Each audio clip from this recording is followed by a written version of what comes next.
So we've talked about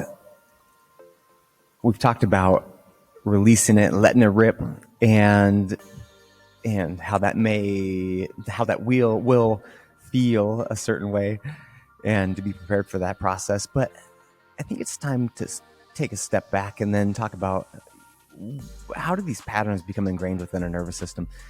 And it goes back to our basic survival mechanism that we have within our autonomic nervous system. So 300,000 years ago, our human species, Homo sapiens, God's perfect creation here on Earth, made in God's image, each one of us. And we walked around. We were naked. We had no weapons. We had no fires. The earliest sign of weapons, I believe, is between 40 to 60,000 years ago. So 300,000 years for our species. So 200 plus thousand years of us without any real way to protect ourselves. So our nervous system, this autonomic fight or flight response, kept us alive. And it did this by identifying danger, kicking up a huge amount of energy, which then required to have some kind of action. Case of a lion, you then would have this, oh gosh, there's a lion, that's dangerous, run away, fight or flight, get away from the lion. And then the lion would be gone, and then now everything's good. And then this cascade process of adaptation occurs where the body says, okay, you ran away from the lion, running, good, get stronger at running. Breathing oxygen more efficiently, good, do that better. Toughen up those feet, yep, nailed it, tough, now we can run, get away. And let's get better at identifying lions, because if we can identify where the lions are gonna be, then there's no need for us to have to fight a lion. And so there's a tremendous amount of energy that's associated with this. And the stronger the emotional response, the higher the amount of energy that's generated within our body. And if you can think of any kind of negative emotional response that's associated with anxiety, depression, fatigue, anger, rage, think of it as emotions as energy without motion, because energy that is then put into motion is called action, and then the equation is balanced. So the three things that generate this energy response within our body, this fight or flight, this amygdala stimulating thing, is our thoughts, our thoughts. And oftentimes when someone goes through a traumatic experience, in the moment, there is no emotional response. It's only the thought of looking back on it that triggers these recurrent pathways. PTSD is a great example of that. In the moment, the soldier's trained to act, but then they continue to revisit these scenes in their mind. And so that's energy that is trapped in this thought pattern. And the same is true with just day-to-day activities. Not as significant. I think the PTSD one is a really good example of the amplification, is a real significant danger that then stores a lot of energy. Think of my brother David's story. He's stuck for 8 years in these same patterns after serving in the military and being in war multiple times. My oldest brother, Dana, similar, and he's not quite to the point where he's not to the point where he is actively taking steps towards getting better, and he's still stuck in this vicious cycle. And kind of a side note, it's not our job to tell other people when a good time to begin the healing process is. That's their job and their decision.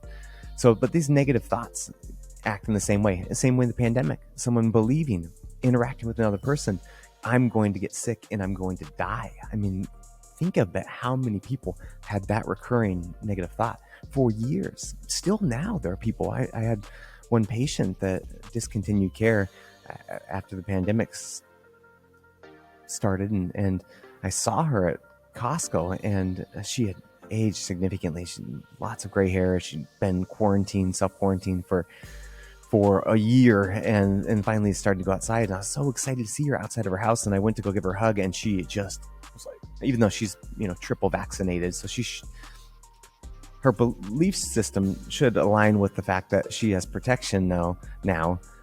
But that response of people equals sick, die is still so strong, it creates a visceral response.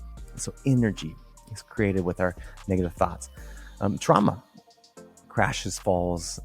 Exercise is trauma. Sitting is trauma. Sitting is a new smoking, and same thing. And if, for example, when we're running away from the lion, that trauma to our body says keep creating energy because we can't take time to feel these. We just have to get away from this danger and then heal. And so sitting is a unique one, and it's based on this concept that, again, over the hundreds of thousands of years, if we sat for any period of time, we would be at risk of being a target for predators, because we smell, and the animals have a good sense of smell. So if we were sitting for any period of time, we would have this same energy start to build up. And you see this within kids sitting at a desk. And I touched on this in the prefrontal cortex edition also, so it doesn't need to be beat in too much. And then toxins, anything outside of what would be considered a normal food supply. And of course, there's things that are traditionally toxic. There's natural toxins. It's not like everything in nature is good, and our body reacts to those natural toxins just as much as the artificial foods and junk that we put in our bodies. It's just important to differentiate that things that are now highly processed, or things that are now artificially created, that are different than what we've eaten over 300,000 years, our body doesn't really identify them as a natural food source. So we get this toxic effect from it that then creates energy. And because in nature, we ate something poison, your body say, oh my gosh, adrenaline response, get somewhere to pass out, and then you can process through the toxins. And so these three things develop energy that then can be used for actions. And so the action that is required are three primary responses: fight, flight, or freeze. And freeze, I would say, is not really considered a adequate response for the energy gain from those thoughts, traumas, and toxins. And it's interesting because the whole freeze and fawn responses are relatively new. They're new ones that we learned. And I almost wonder, or I hypothesize, if now the artificiality of our world has so much inundated this nervous system that was perfectly designed that it has created a shutdown mode of, okay, we'll just shut down right now and freeze, or shut down or fawn to appease the person that is perceived as danger, or stimulating the stress response. And the most fascinating thing for me is I watched a show called Alone. It's super great series. Thank you, Netflix. The person is alone, and they put these people in a natural environment, and then they just see who can last the longest. And it is so interesting because no one is thriving. Every one of them, they basically just survive, and they lose a bunch of weight, and many of them are pulled out for medical reasons. And the scenarios that they put them in are scenarios where people have lived, people have existed for hundreds of thousands of years. But now when you watch these people, they just slowly break down. And that, to me, makes me understand how important other people are for our survival as a species. Psychologically, of course, it's watching Alone. It's not uncommon after a few weeks of being alone. They start to, as they're talking to the camera, because there are no other people there, as they're talking to the camera, they start to refer to themselves as we. So we're gonna go get dinner now, or and then when the people in the show then they tap out or they are medically evacuated, they start to refer themselves, and maybe not to themselves, but they switch over to you statements. Like, you can only go so far, you can only handle so much, you can only, and so it's like the need to feel like there's other people around is so strong that we will refer to ourselves as we, even though we're completely alone. And then assign like a community level of acceptance of, okay, well, I failed because we all would fail, like you would fail too.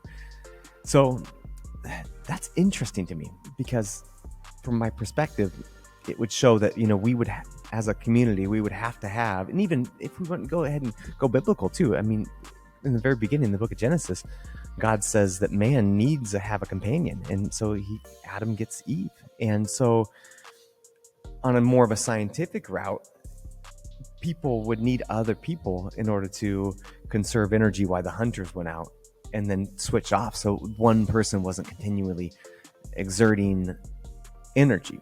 So now this is where the conundrum comes in, because the biggest thing that's now draining our brain, I believe, are these negative thought patterns, and I call it brain drain, using up that energy that our brain creates.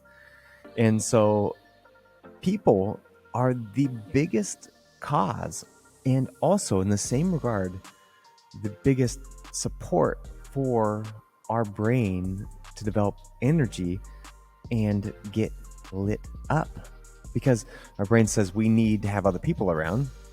However, if, for example, for 3 years, our brain's Pavlovian response has been people equals danger, you can see how now the conundrum is there. So what do? Well, you can do what I did, and that's simply leave the country and go live in the jungle for a while. Or you can choose people to get lit up with, because for the average person, I would say that the level of association from danger, negative thoughts, trauma, toxins was less significant than being in a clinic in Washington State without people that didn't wear masks, and the legal consequences and conversations and harassment from multiple government entities. I would say that most people didn't experience that level of consistency for years.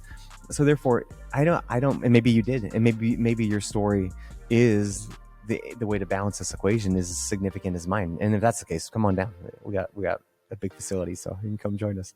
It's awesome here. The better approach, maybe the more reasonable approach, and again, this is not saying that what I did was reasonable. It's very unreasonable, and I again would not recommend it for most people. I think a better approach would be to simply identify where the brain drain is, where this negative thought pattern or associations are draining our energy, stop that, and then selectively start to choose to get lit up with people in a very specific way in order to build that endurance back up.